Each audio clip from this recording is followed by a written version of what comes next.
Hey, what's up everyone? Sean here, and welcome to another new video.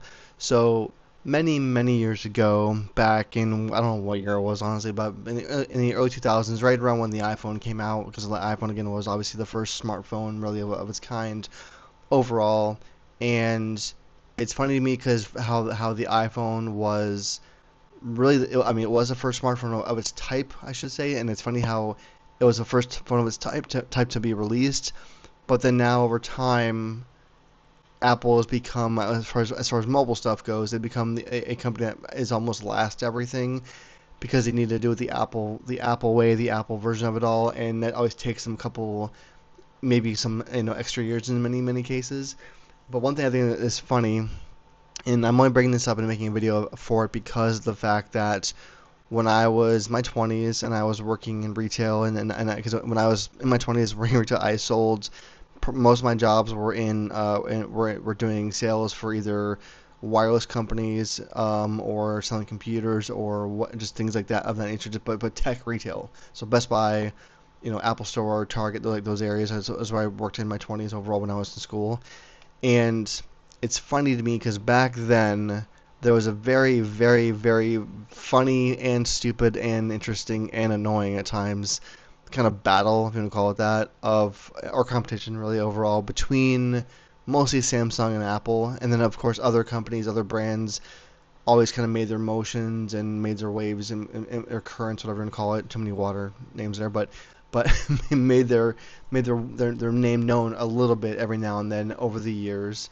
And I was thinking about that today because I saw some news about some other stuff for tech stuff, and I was thinking about how I've not seen that or heard about that, or it hasn't been newsworthy in years now. And I find that very funny and interesting because back then, even if you remember, if you were alive, but if you remember the ads, and this is, I don't know what year they were on, but there was the whole Mac versus PC thing for a while with the ads, where it was the actor Justin Long as a Mac, and then another guy as a PC, and then the whole ad was, and it was an Apple ad, but the whole ad was literally just them being like acting like they were the computers essentially, but humans obviously, and then talking about the differences and making jokes. And it was like really short ads, like 30 seconds or less, but it was just them making jokes between each other, between what Apple did have and what Mac or what Windows didn't have.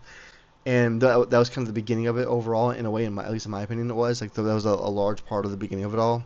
And then as the phones came out, as the mobile, excuse me, mobile world was introduced, so iPhones, iPads, mobile devices across the board, not just Macs and PCs, it became a much bigger deal. And it's funny because when I worked at the Apple store, I mean, it happened everywhere I worked. It was everywhere because it lasted so long for many years, probably like 10, 15 years. After the iPhone came out was the big one, and then like a year or two later, I don't remember when it was when Android started, but it happened soon after the iPhone because competition happens. And I remember that happened, and then all of a sudden, everywhere that I worked at that point in time with tech retail kind of stuff, people would always come in to whatever store I was in, and whether they were going to buy a product or not, they would always want to discuss or like their personal beliefs of why one brand was better than another brand, which I didn't care about. I was never commissioned, so I was like, I don't really care what I sold. It was never a big deal. The whole idea was just to sell stuff, and it always made me laugh because people were like very serious, like super serious about it. And the other thing was funny too is that when I worked at the Apple Store, there was a role in it called, or there's a part of the role that was called concierging, where you basically would stand in front of the store, and I'm sure if you went to any Apple store, they don't do it anymore, but back then there would sometimes be people, greeters, they were called concierge at the time, and they would stand up in front with an iPad and just literally greet you walking in and check you in if you had, a Genius Bar, quote unquote, appointment, or just answering questions, or answering very basic things, or just kind of like triaging quickly like devices that wouldn't turn on, like things like that is what they did. And when I did that, because there was only certain parts of the shift that you would do that, but people would always come in because at my store there was a Microsoft store across the street. It was an indoor mall, but across the way, it was directly across from the Apple store that I worked in. And it was funny because whenever I was concierging, literally probably 30, 40 times an hour, I get people who would walk in, and they would literally ask me like verbatim, like, "Oh, how do you feel about Microsoft being across the street?" And I was like, I'm like, I don't care. And as an Apple employee, you weren't even supposed to even acknowledge that they were there. It was more like, oh, or just it was always like assume positive intent was also the mantra at Apple at the time. And so you'd always be like, or I would just be like, yeah, they're right there, they're there, they're cool, whatever. And you'd kind of have to kind of wash it off, whatever, in a way, and just wipe it off, whatever you want to call it. But anyway, so it's funny to me because again, it was a very heavy competition back then in a way, and people would always like choose their sides, or they would make a big deal out of like the bubbles of like texting. Even like remember like I mean even to this day it's still the same way roughly, where Android or Google Android whatever would have the green SMS text message, and of course iPhone with iMessage would be blue.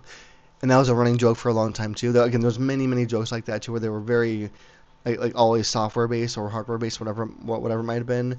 But it's funny to me because now I've not even thought about that in years. I've not heard about that in years. I don't see anyone caring about it anymore, and it just really shows me where technology really is as it is, because people are kind of just like over all that. Because I think for one major thing, and this is kind of sad to say, but I personally think that mobile consumer tech has had a major plateau. And it's funny because every couple of years, some company will put something out as a product that will kind of put a big tidal wave in the water. So many water references, but literally put a tidal wave in the water for tech. It'll make a big, whatever for a few months or maybe a year or so. Every other company will either copy it, like always, or make their own version, or like same thing, and or so on and so forth. And then it'll just kind of go away. And that didn't used to be a thing, at least in my opinion. I remember when back in the day, when all these phones were coming out like rapid fire, and iPads were a lot more, released way more often, and but the actual technology was bigger jumps than what they are now. Whereas nowadays, I feel like for the most part, I feel like especially for an iPhone or any because mobile stuff really, I feel like mobile stuff, no matter what brand you're into, is really kind of that much of a difference every year. I mean, there's always year-over-year improvements, year-over-year changes with everything across the board. If it's released again, if a new one comes out, but really the improvements are so small and so insignificant now because of how freaking good our devices are. Like again, I film these videos on my iPhone. I edit everything on my Mac through a free software, so like through DaVinci Resolve. And so I spent like $100 on my mic. So again, it's everything that I already own. I use to film, edit, and release this stuff to you guys every day. And back then that didn't exist yet, quite the same. Like a lot of programs were not free. They were they would cost a lot of money, or there was a very interesting transition or time period, I should say, where back then that like even when, because I remember there was even a point in time where Apple software for not for their phones, but for like iPod touches before they got rid of them, you had to pay money for that to upgrade your software. You had to pay for it. Anyways, but getting back to the point. So again, it's just funny to me how nowadays people don't really care anymore. Like there used to be a big fight or discussion, at least whatever you want to call it, where people would be like, "Oh, you have an Android phone," or you have an iPhone," and it would be, and at least in my jobs, there's a lot of discussion about like back and forth, better or worse. And again, back then, and I still think it's still true. I've not seen an Android phone in years now because I don't work in that area anymore. But from what I see on tech, press releases and things like that, whenever new stuff gets announced, it still seems like Android puts things out way like ahead of time, whether it's good or bad. And that was always my joke personally. Whenever Android came out with a new anything, whether it was a new phone or whatever it was, is that there was so much bloatware on it and so much carrier junk, because there was at the time. And so it would slow your phone down, even though it had, because like a lot of Android people at the time were very extremely motivated to disprove Apple stuff because of the fact that there was like a ton of RAM on an Android phone. What's there was more because Apple, excuse me, Apple did not announce back then how much RAM was in an iPhone.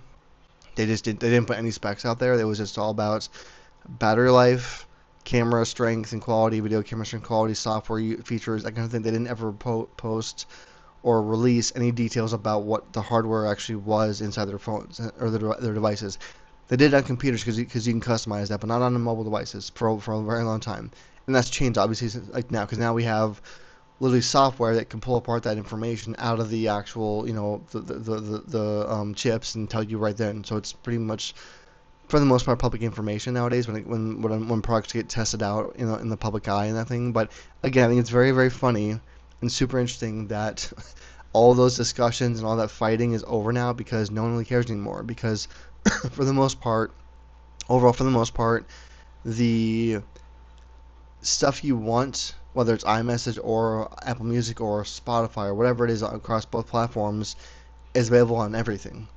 And that started to become a thing I noticed too. Again, I don't remember what year it was anymore, but there became a time where or there was a time where Apple Music, when streaming began, where it was only available on Apple devices for obvious reasons, and then they now are everywhere. If you want it, you can get it. So I just find it very interesting that that's all died down. And again, I think it's primarily because mobile technology for innovation and all that has slowed down and almost stalled to be nothing, and even to a point where no matter what company is, what brand it is, that new features are obviously being introduced every year. Again, year over year stuff like AI being the biggest, like, splash, if you want to call it that, of a tidal wave right now. Even though I think AI sucks overall for where it's at currently on mobile devices, and it's not even being used or implemented in the right way. It depends on how you use it, whatever, blah blah blah. But again, I think that that's the biggest, most current thing.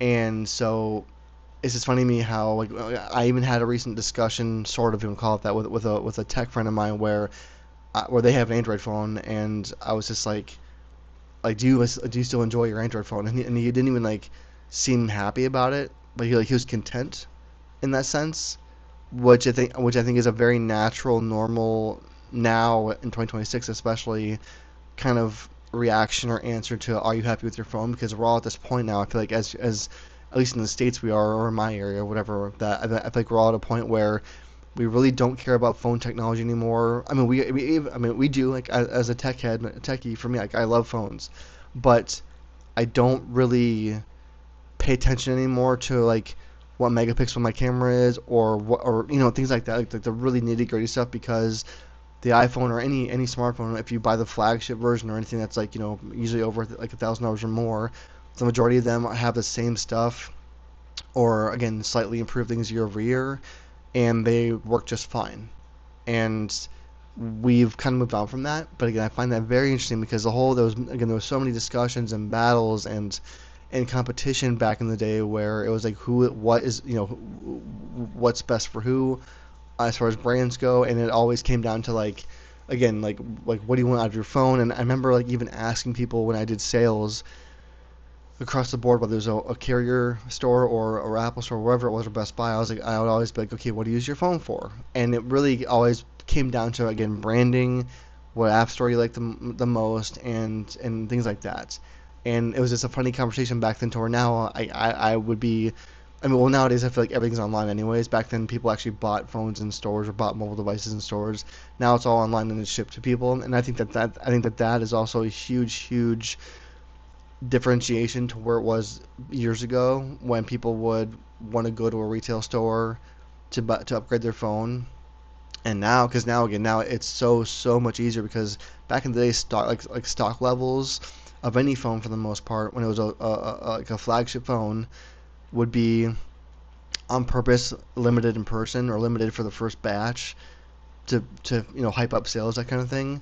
But now, like, it's pretty much, for the most part, you can get your phone within a week overall, for the most part. So again, I think it's a very funny thing that to discuss, because of how back in the day, again, again, late 2000s and 2000 teens, like that decade was just crazy for how much competition there was between not even just Samsung and Apple, but everyone. I mean, again, I don't even know what brands are even, and then that's what's crazy too, is I don't even know what brands mobile wise are even in the fight anymore, because I know that I watch a lot of YouTubers, obviously, who do tech stuff, and I watch their phone reviews, and they're all really kind of the same things. So, like, they might be a different brand from somewhere else, or not nearly as big as Apple or Samsung, or whoever it is. It's all the same thing. But what's funny is that they're all pretty much the same technology, and every now and then you'll have a phone will come out where it's like it'll go like crazy maxed out in one area, whether it's battery life or a camera or whatever it might be. But that's kind of like the the reason you'd want to buy it, and then everything else kind of sucks, or it seems like everything else is kind of like whatever, where you can kind of tell, or it seems like the design team that made it, or the engineering team who made it, put all their effort into that one spot of the phone, and then everything else is kind of like generic Android or generic Apple. You know what I mean? It's just whatever. And that's kind of what I don't like about phones right now, or even or just mobile devices in general, is that there's so much like there's like one major feature every year, and everything else about it is kind of like what you're already used to.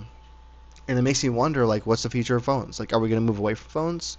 As crazy as that is, because again, if you think about it, like phones have been around for like the modern smartphone has been around, has been a thing for since what 20, like, 2007 iPhone. So we're at 20 years about in next year. Fall of 2027 is 20 years from the iPhone, and I'm curious. I'm very curious to see, to see if the future will not even be a smartphone anymore. Like, are we going to eventually move away from smartphones being our daily use technology and go into something else? Like, something like some, I mean, because if you think about it, like phones when they came out, like smartphones when they came out, they were considered very, very overpriced and very expensive, but then they got subsidized by contracts and that kind of thing. But before full retail happened, before all the device installment plans came out on the carriers, at least in the U.S. it was, and then now it's like again it's a whole different ballgame. So I'm just curious on what the future of smartphones, if there even is one, will be, and or what technology will accompany smartphones to kind of almost like phase them out to what we move on to. I think that it'll take a long time for that to happen, but I can see it happening. And that's what's crazy awesome about technology that I love about it is that whatever we're used to right now may not be a thing in 10 years anymore, or we'll use it like less and less and less. The same exact thing as social media, where we have all these apps or these websites that are come from nothing, become huge. We get used to them every day for daily usage, and then we kind of just slowly fade them out. And that's why tech is insane, because it's always a trend. It can last for 10, 20, 30 years or not at all, and it's always a transition. There's always transitioning. So in the comments below, I'm curious on what everyone thinks about this stuff. As far as like if you were in your 20s like I was when the whole like competition thing, especially between Google or between Apple and Samsung happened, or if you don't care about it, if you never don't remember it, it was a thing. Like there was ads for it everywhere, and it was always a fight between the two, and people that were again buying phones would always choose, and it would be a huge big deal when people switch between the two also, because it took forever to transfer stuff over. But you get the idea. So in the comments again, let me know what you think about everything as far as the competition of it all, the future of smartphones, if there even is smartphones. Love to know what you guys think about it. Otherwise, if you enjoyed the video, give it a thumbs up, of course, and of course subscribe for more tech content. Thanks for watching as always, and I will see you all in the next one.